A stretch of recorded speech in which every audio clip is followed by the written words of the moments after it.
おいベガパンク。おいリリス、何をやってる。また略奪か。もっと科学者のプライドを持て。シャーカー黙っとれ、いつものことだ。誰と喋ってるの？そいつらは降参などしない。麦わらの一味だ。だろう四皇ともなれば財宝をたくさん持ってるはずじゃ。先日四皇になった奴らだとしたら、お前はミスをした。シービーストで周到に取り囲んだ。逃げ場はない。船にいる剣士を見てみろ。海賊狩りのゾロ、懸賞金11億1100万ベリー。そいつが落ち着いてるのは、その距離でお前を瞬殺できると踏んでるからだ。その後ろ、悪魔の子ニコ・ロビンも同じくだ。油断した。強者はまず最初に刺すべき敵を見極める。要求を飲んでもらうがいいか。おいベガパンク、このわしを脅迫するつもりか。その一味には興味がある。構わん、連れてこい。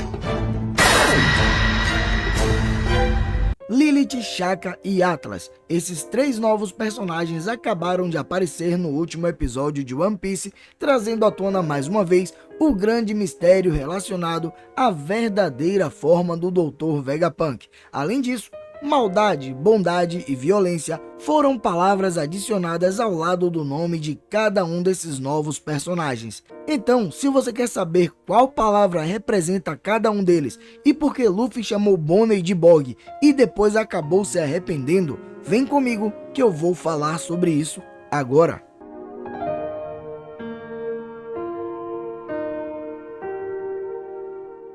Salve piratas e marinheiros, Salmo Souza na área. E aí, como é que vocês estão? Eu espero que todos vocês estejam muito bem. E saiu mais um novo episódio de One Piece, mantendo aquele mistério ainda de quem é o Dr. Vegapunk. Porém, tivemos novos personagens apresentados e tem uma curiosidade muito interessante nos kanji que formam os nomes deles. Então, já fiquem ligados aí que eu vou trazer todas essas novidades até o final desse vídeo. Mas antes, já deixa aquele likezão e se inscreve no canal para nos ajudar a bater a meta de 20 mil inscritos. Dito isso, chega de enrolação, vem com o pai e lá vamos nós. O título do episódio 1091 de One Piece é Transbordando o Futuro, uma aventura na Ilha da Ciência.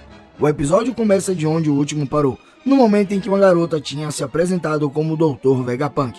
Vemos que Frank fica bastante empolgado por estar conhecendo o doutor pessoalmente, e assim ele diz que passou 2 anos no antigo laboratório de Vegapunk que ficava em sua cidade natal, em Baltimore. Além disso, Frank também diz que tem muito respeito por Vegapunk. Enquanto isso, vemos o Sop empolgado ao ver um robô dezenas de vezes maior que o Frank Shogun. Já por outro lado, podemos ver Sanji caindo de amores ao descobrir que Vegapunk é uma garota muito linda e Brook pede para ver a calcinha dela. Então galera, nessa parte aí temos 2 cenas bastante legais. Primeiro, esta cena em que Brook pede para ver a calcinha da garota, ela não existe no mangá, foi apenas uma adição da Toei que trouxe para o anime, porém ficou bastante legal e não fugiu da maneira, do jeito de Brook agir normalmente. A segunda coisa é com relação a esses 2 anos que Frank diz que ele passou no laboratório do Dr. Vegapunk. Isso aí aconteceu justamente no time skip, naquele momento em que Luffy passou treinando com Rayleigh, o que mostra que Kuma sabia realmente para onde mandar cada Mugiwara em sua viagem. Continuando na cena, podemos ver que Nico Robin se coloca em posição de ataque, pois ela diz que essa é a primeira vez que ouviu falar que Vegapunk é uma mulher, fora que a idade dessa nova garota não condiz com a extensão de sua carreira, ou seja, ela deveria ser muito mais velha do que ela é agora. A partir disso, temos a revelação de que aquela garota na verdade não é o corpo principal de Vegapunk, pois ela se denomina como Punk 2 ou Vegapunk Lilith. Vocês devem ter notado aí que ao lado do nome de Lilith apareceu a palavra maldade. Isso acontece justamente porque quando o nome dela foi escrito em japonês, usaram um kanji para associar a esse termo. Então provavelmente mais para frente veremos um pouco mais de sua personalidade, onde deve deixar claro o porquê desse kanji ter sido usado justamente no nome dela. Voltando para o episódio, vemos então que Vegapunk Lilith diz para os Mugiwaras que estão no navio que ela permitirá que todos eles possam ir embora se eles deixarem todos os seus tesouros com ela. Afinal de contas, eles sempre estão apertados em suas despesas por causa de suas pesquisas. Assim que Nami ouve falar em ter que dar o seu dinheiro, ela logo se pronuncia, perguntando para Lilith que tipo de resgate é esse, pois ela pensou que a Punk 2 queria apenas ajudar. Lilith então reafirma que ela não foi para salvá-los e informa que os navios nem podem chegar naquela área, pois as armas bestas marinhas iriam afundá-los. Assim podemos ver vários robôs gigantes com formatos de animais saindo de dentro do fundo do oceano. Lilith então diz para os Mugiwaras que se eles não quiserem afundar, que é para passar todos os seus tesouros. Porém, no meio de sua frase ela é interrompida por uma ligação. Oi, Lilith. 何をやってる? また略奪か? もっと科学者のプライドを持て. Outra coisa legal dessa cena é que vocês podem notar aí que o som da chamada não teve o mesmo som que normalmente estávamos acostumados a ouvir o Dendemushi fazer. Seria mais ou menos ali aquele puro puro puro puro puro puro puro puro. Ao invés de ter esse som, colocaram um som de bip, o que mostra que de fato Egghead é a Ilha do Futuro e sua tecnologia está totalmente avançada, diferente das outras regiões e os outros locais do mundo de One Piece. Mais uma coisa legal mostrada aí também é com relação à personalidade de Lilith. Afinal de contas, ela não foi salvar os Mugiwaras. Porém, já que ela estava ali, ela agora, para liberar que eles possam ir embora, ela quer todo o tesouro dele. Então talvez o kanji que eu falei nesse instante a respeito da palavra maldade comece a fazer um pouco mais de sentido. Continuando no episódio, podemos ver que Lilith atende a ligação e quem fala do outro lado é uma pessoa chamada de Shaka. E ele diz para Lilith para ela parar de saquear, pois ela deveria ter ética de cientista. Porém, Lilith responde dizendo que ética não paga as contas. Por fim, ele avisa para Lilith que ela baixou a sua guarda, pois nesse momento ela se encontra no alcance para ser cortada por Zoro, ou então atacada por Nico Robin. Lilith diz que não tinha prestado muita atenção neles, porque ela acabou se distraindo com os outros bobões que estavam no navio, assim se referindo a Sanji e Brook, que estavam interessados na sua beleza, e também o Sop e Frank, que estavam empolgados com o robô gigante.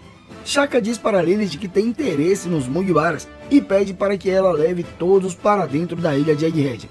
Já nessa apresentação de Shaka aí tivemos duas coisas bastante interessantes sendo reveladas. Primeiro, com relação à sua numeração. A gente viu nesse instante que Lilith tem um número 2 ali colado em seu traje e ela se denomina como Punk 2. E Shaka apareceu ali mostrando que ele é o número 1. Então ele seria o Punk 1. Além disso, tivemos o kanji do seu nome sendo revelado, que seria bondade, diferente de Lilith, que o kanji de seu nome foi maldade. Essa cena ficou bastante legal também, porque deu pra ver que tanto Zoro quanto Robin já estavam preparados para atacar Vegapunk Lilith a qualquer momento, caso ela se tornasse uma ameaça.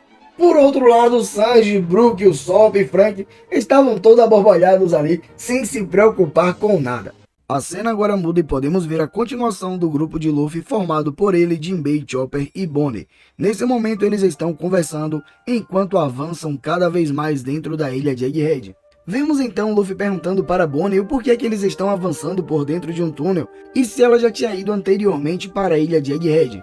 Bonnie responde a Luffy dizendo que ela já esteve naquele local, porém na época, aquele lugar era apenas um simples laboratório. Bonnie revela que ela só retornou para aquela ilha porque ela tinha contas para acertar com o Dr. Vegapunk pelo fato dele ter transformado seu pai em um ciborgue. E ela então vai perguntá-lo por que é que ele fez isso, e a depender de sua resposta, ela irá matá-lo. A princípio podemos ver que Luffy fica empolgado ao descobrir que o pai de Bonnie foi transformado em um ciborgue.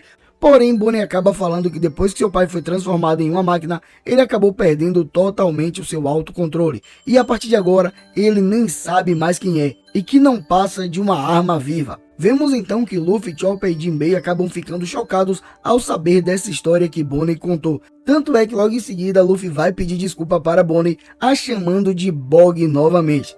E ela mais uma vez o repreende, dizendo que o seu nome é Bonnie. E Luffy pede desculpas novamente, e dessa vez a chamando pelo seu nome correto.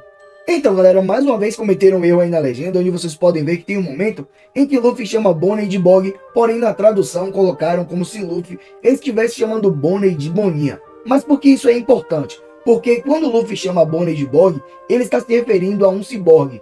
Tanto é que mais pra frente, quando ele descobre toda a história do pai de Bonnie, como ele se transformou em um ciborgue e como ele perdeu todas as suas emoções, então Luffy se arrepende de ter chamado Bonnie assim, tanto é que ele pede desculpas e começa a chamá-la pelo seu nome real. Então isso Oda revelou em um SBS algum tempo depois que isso aconteceu. Os fãs perguntaram e ele acabou explicando o motivo de Luffy ter chamado Bonnie de Bog e porque ele não vai mais cometer esse erro. Eu só não sei porque que na tradução colocaram dessa forma. Afinal de contas, eu também não entendo japonês, mas também eu não poderia deixar de trazer essa informação que o próprio Oda acabou trazendo para nós.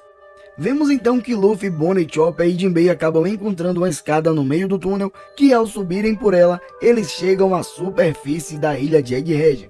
Ao chegarem na superfície, Luffy e Chopper já começam a correr para conhecer um pouco melhor dessa ilha do futuro. Enquanto isso, podemos ver Bonnie pensando que ela tinha se encontrado com o Sabo em Mary Joyce e que seria bom ela ter contado isso para Luffy. Porém, ela acaba pensando que é melhor deixar isso para depois. Dentro da ilha podemos ver Luffy correndo enquanto admira cada local por onde ele passa por causa de sua tecnologia avançada. Em um determinado ponto da cena, Luffy acaba vendo uma briga acontecendo entre um dragão e um robô gigante. E assim ele fica fascinado com o que está acontecendo.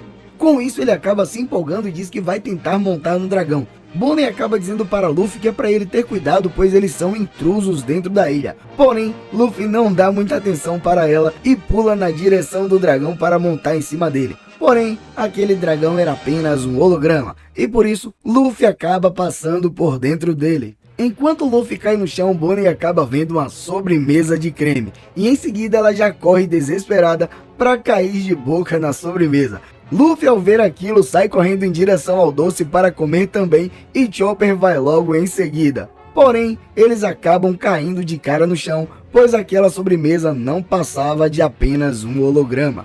Depois de caírem no chão, eles se levantam novamente e tentam comer qualquer tipo de sobremesa que eles encontram, mas todas elas não passam de hologramas, e com isso eles vão ficando cada vez mais frustrados.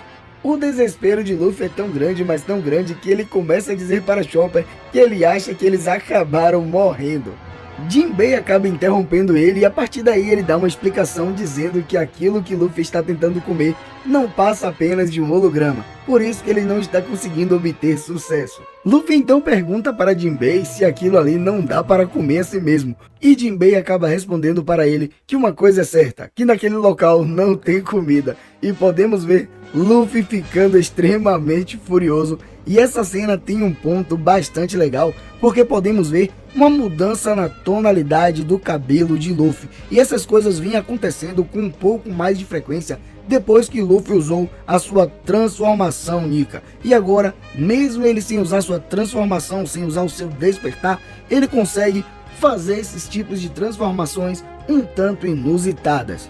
Vemos que Chopper acaba encontrando uma máquina bastante diferente que parece que tem a função de produzir comida. Porém, Bonnie acaba dizendo para ele que aquela máquina deve ser apenas mais um tipo de holograma. Nesse momento podemos ver Jinbei falando um pouco a respeito do clima que se encontra dentro da ilha, afinal de contas parece mais ser um clima tropical, sendo que do lado de fora parecia ser uma ilha de inverno. A partir daí, uma nova personagem entra em cena. Ela então diz para Jinbei que de fato aquele local era para ser uma ilha de inverno, porém, devido ao ar-condicionado insular que ela criou, o clima na ilha acabou ficando mais quentinho. Ela também explica que consegue controlar a temperatura da ilha inteira a partir do solo.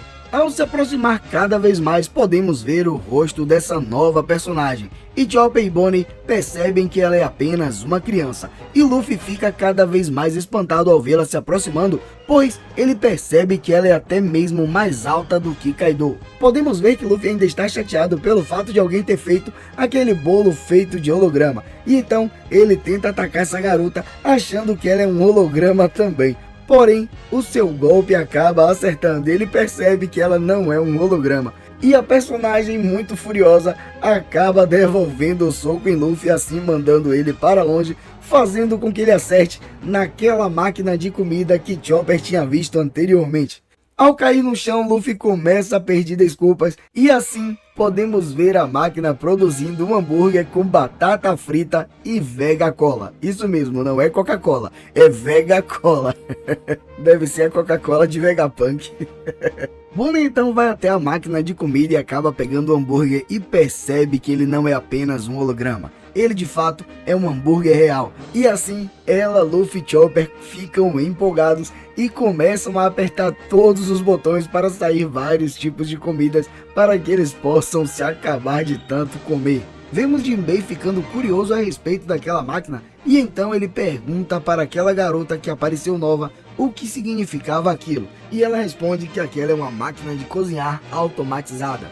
Enquanto tiver ingredientes no estoque, ela pode preparar até 500 pratos de comidas diferentes em apenas 1 minuto. Conforme essa nova personagem vai falando a respeito dos seus equipamentos, ela vai ficando cada vez mais nervosa ao se lembrar que são poucos os recursos financeiros para que ela possa continuar criando as suas invenções, até que chega um determinado momento onde ela precisa extravasar toda a sua raiva. E ela pula em direção àquele holograma de dragão e acerta um soco nele. Jinbei pergunta para ela como foi que ela conseguiu acertar um holograma, e ela então diz que foi por causa que ela está usando luvas de pressão fotônica, que também é uma outra invenção sua. Por fim, Jinbei acaba perguntando, afinal de contas, quem é ela? E assim, a garotinha responde que ela é um gênio cientista de aluguel, que o seu nome é Dr. Vegapunk. E mais uma vez um novo personagem se apresenta como Dr. Vegapunk. Só que desta vez na legenda fica claro que o seu nome é Vegapunk Atlas. Além disso, em seu traje tem um número 5. E mais uma vez temos uma referência a um kanji em japonês. Afinal de contas, Atlas significaria ali mais ou menos violência ou ira. Eu, por exemplo, acho que ira combina muito mais com a personagem do que violência. Porque reparem, tem um determinado momento que Atlas começa a ficar nervosa pelo fato de saber que não tem recursos financeiros o suficiente para conduzir os seus experimentos, e ela começa a ficar com muita raiva, com muita ira, com muito ódio, até que ela precisa extravasar toda aquela ira que ela teve. Então eu acho que desta forma combinaria melhor. Porém, no anime colocaram como violência. De qualquer modo, galera, assim acabou o episódio. Não foi aquele episódio espetacular, afinal de contas, estamos numa transição, no começo de um novo arco. Porém, o próximo episódio eu acho que já vai ser um pouco melhor. Afinal de contas, teremos alguns personagens antigos querendo retornar para ter um novo embate com o Luffy e com o restante dos Mugiwaras. Então, vale a pena você conferir cada episódio. E normalmente, sempre aos domingos, estaremos trazendo aqui essa análise completa para vocês. Dito isso, galera, eu espero que vocês tenham gostado do vídeo. Por enquanto, isso é tudo. Eu fico por aqui. Um abraço e fica com Deus.